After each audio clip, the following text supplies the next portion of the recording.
અંત સમયે પણ મા બાપ સાહેબ દીકરાનું સારું ઈચ્છે છે. આ જગતની અંદર જેમ જેમ માણસ મોટો થતો જાય તેમ તેમ તે નડવા લાગે છે. દીકરો જેમ જેમ મોટો થતો જાય તેમ તેમ મા બાપને નડવા લાગે છે. સાહેબ આપણને મા બાપે કેટલા મોટા કર્યા હોય, લાડ લડેવી અને કેટલા મોટા કર્યા હોય, એ મા બાપને આપણી પાછળ એક આશા હોય છે કે મારો દીકરો મોટો થઈ કંઈક કરે તો મને આગળ જતા એ સાચો છે, કંઈક કામ આવશે. પણ અત્યારે કલિકાલની અંદર સાહેબ મા બાપને દીકરાઓ તરછોડી મૂકે છે. એક મા બાપ, ગરીબ ઘરના મા બાપ દીકરાને ભણાવે છે, ઘરના કામ કરી મજૂરી કરી અને દીકરાને ભણાવે છે. કહેવાય છે કે દીકરાને ગામડામાંથી ભણાવી એને કલેક્ટર બનાવ્યો છે સાહેબ. કહેવાય છે કે દીકરો ભણી ઘણી મોટો થઈ ગયો એટલે દીકરો છે મા બાપને શહેરમાં લઈ આવ્યો. શહેરમાં લઈ આવ્યો, મા બાપને ચિંતા થઈ કે લાવ હવે દીકરો છે મોટો થઈ ગયો છે, હવે મારે એના લગ્ન કરવા જોઈએ. કહેવાય છે કે દીકરાએ મા બાપે દીકરાના લગ્ન કરાવ્યા છે. ધીમે ધીમે સમય પસાર થવા લાગ્યો છે. એક દિવસ બંને પતિ પત્ની રૂમમાં વાતો કરે છે.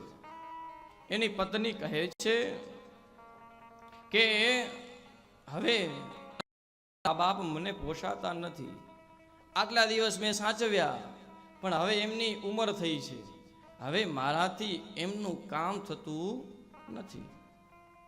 હવે તમે ગમે એમ કરો અને વૃદ્ધાશ્રમમાં મૂકી દો, કા પછી હું જતી રહું, કેમ કે હવે મારાથી આ ઢેડો આ કામ થતું નથી, આ મારાથી એઠા જૂઠા એમના કામ થતા નથી. દીકરો પણ જાય તો જાય ક્યાં? દીકરાને તો વહુનું સાચવવું અને માનું પણ સાચવવું. દીકરો કહે છે તો એક કામ કરીએ, મા બાપને વૃદ્ધાશ્રમમાં મૂકી દઈએ, ત્યાં આપણે એની બધી વ્યવસ્થા કરી દઈશું. કહેવાય છે કે બંને જણાએ નક્કી કર્યું અને એને વૃદ્ધાશ્રમમાં મૂકવાનું દીકરો મુહૂર્ત જોવે છે. સારું ચોઘડિયામાં એ કે મૂકી દઈએ. આ બાજુ એની દીકરાની માએ દીકરાની વહુને પૂછ્યું, બેટા ક્યાં છે મારો દીકરો? તો કે માં, તમારો દીકરો છે ને એ તમને વૃદ્ધાશ્રમમાં આવવાનું મુહૂર્ત જોવે છે. ત્યારે માં પણ કહે છે કે જે સમયે મેં એને જન્મ આપ્યો ત્યારે કયો કાળ ચાલતો હશે કે મારે આજે વૃદ્ધાશ્રમમાં જવું પડે છે? એ સમય કયો કાળ હશે?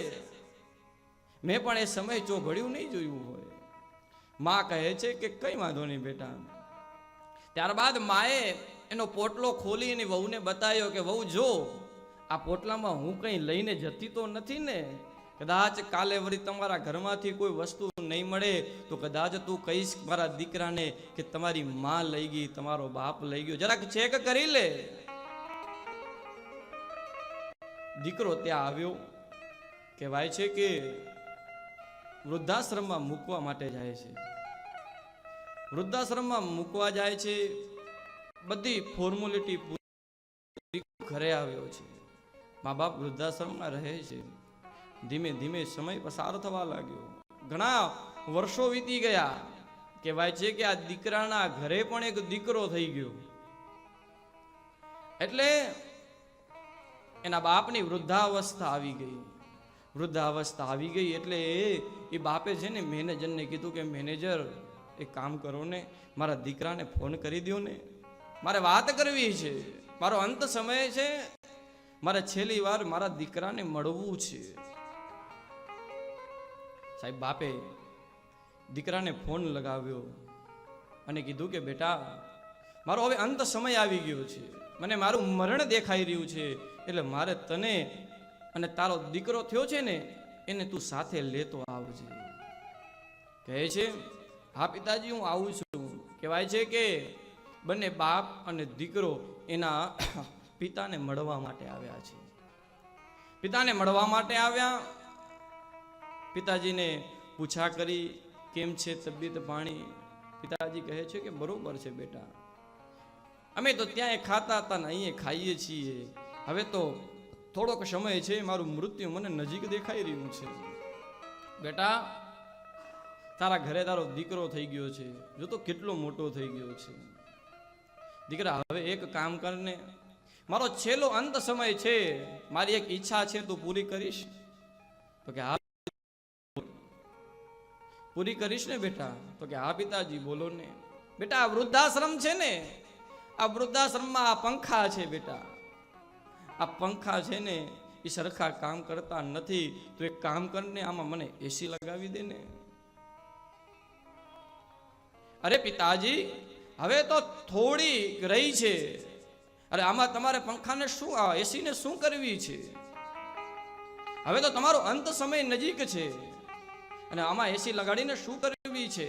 ત્યારે સાહેબ બાપે જે જવાબ આપ્યો છે, બાપ કહે છે કે દીકરા, મને તો કદાચ પંખો નહીં હોય ને તોય હાલશે, પણ તારી સાથે આ તારો દીકરો આવ્યો છે.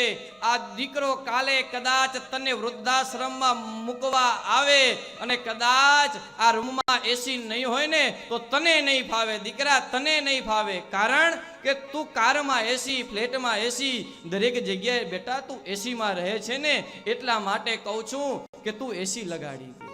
અંત સમયે પણ મા બાપ સાહેબ દીકરાનું સારું ઈચ્છે છે. આ જગતની અંદર જેમ જેમ માણસ મોટો થતો જાય તેમ તેમ તે નડવા લાગે છે. દીકરો જેમ જેમ મોટો થતો જાય તેમ તેમ મા બાપને નડવા લાગે છે.